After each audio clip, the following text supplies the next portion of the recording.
to share you a book of one of the most famous writers, especially most favorite one for the kids, but it's even favorite of mine teenage. The writer is Mr. ROALD DAHL, and the book is Fantastic Mr. Fox. So before starting the book, let me give you a glimpse and a view of the characters of this book. Let me introduce them. So here we have different characters in this book. There are around 7 characters. The Mr. Fox, his wife Mrs. Fox, and their kids, small foxes, with a badger and a fat Bogus, Slim Bean, and Buns. So this book contains around 18 chapters. So let's start chapter number 1. Okay, so chapter number 1 is 3 farms. Okay, so let's start chapter number 1. See? Okay, so let me start reading this. Chapter number 1 is 3 farmers. The 3 farmers. Down in the valley, there were 3 farms. The owner of these farms had done well. They were rich men, and they were also nasty men. All 3 of them were about as nasty, as mean as any man you would meet. Their name was Farmer Bogus, Farmer Buns, and Farmer Bean. Bogus was a chicken farmer. He kept thousands of chickens. He has enormous fat. This was because he ate 3 boiled chicken with dumplings every day for breakfast, lunch, and supper. Here is Mr. Bogus. See? Okay. Buns was a dog and goose farmer.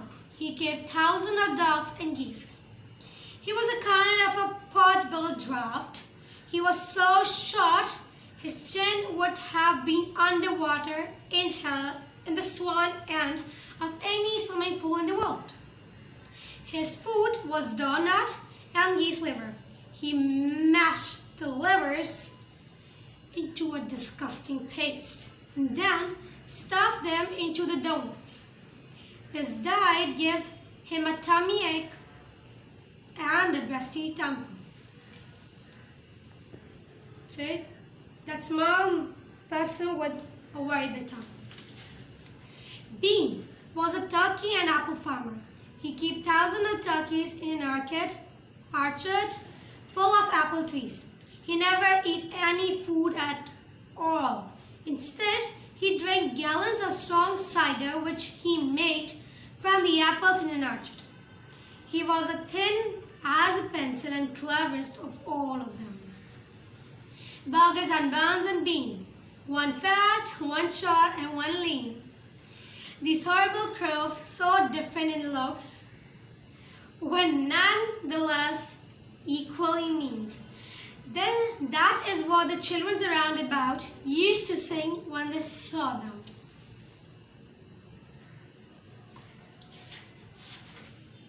Oh, which means the chapter is ended. So let me continue to chapter 2. That is Mr. Fox. On a hill above the valley, there was a wood. In the wood, there were huge trees. Under the wood, there was a hole. In the hole lived Mr. Fox and his wife, Mrs. Fox, with their small 4 foxes. Every evening, as soon as it got dark, Mr. Fox would say to Mrs. Fox, "Well, my darling, what shall it be this time? A plump chicken from Bogus, a duck or a goose from Buns, or a nice sucky from Bean?"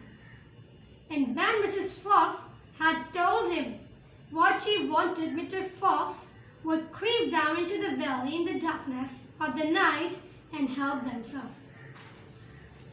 Bogus and Buns and Bean knew very well what was going on. It made them wild with rage. They were not men who liked to give anything away. Less still, did they like anything to be stolen from them. So every night each of them would take his shoot gun and hide in the dark place somewhere on his own farm, hoping to catch the robbers. But the robbers, who was the robbers? But Mr. Fox was far more clever than these three people. So what I was saying, yeah, Mr. Fox was too clever for them. He always approached a farm with the windy blowing in the face, and this meant that if any man were lurking in the shadow ahead, the wind would carry the smell of that man to Mr. Fox's nose from far away. Thus, if Mr.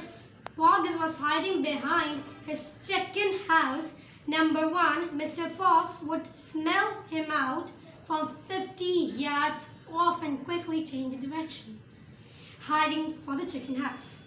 Number 4, at the other end of the farm. "Dang and blast, that lusty beast," cried Poggers. "I'd like to rip his gut off," said Bounce. "He must be killed." "Kill? Who called him?" "What? He must be killed," cried Bean. "But how?" said Mr. Buggers. "How on earth can we catch the blood?" Bean picked his nose delicately with a long finger. "I have a plan," he said. "You have never had a decent plan yet," said Bounce. "Shut up and listen to me," said Bean. "Tomorrow night we will all hide just outside the hole where the foxes live. He will wait there until he comes out. Then, bang, bang, bang!" We all have never had a decent plan. Oh, sorry, I just started reading the same thing. Sorry. So after bang, the word is very clever, said Buns. "But first we shall have to find the hole. My dear Buns, I have already found it," said the Clefty Bean. "It's up in the wood on the hill. It's under a huge tree." So, the 2 chapters is ended. If you like my video, please like, share and subscribe my channel. For the next chapter, stay tuned to my channel. Love is.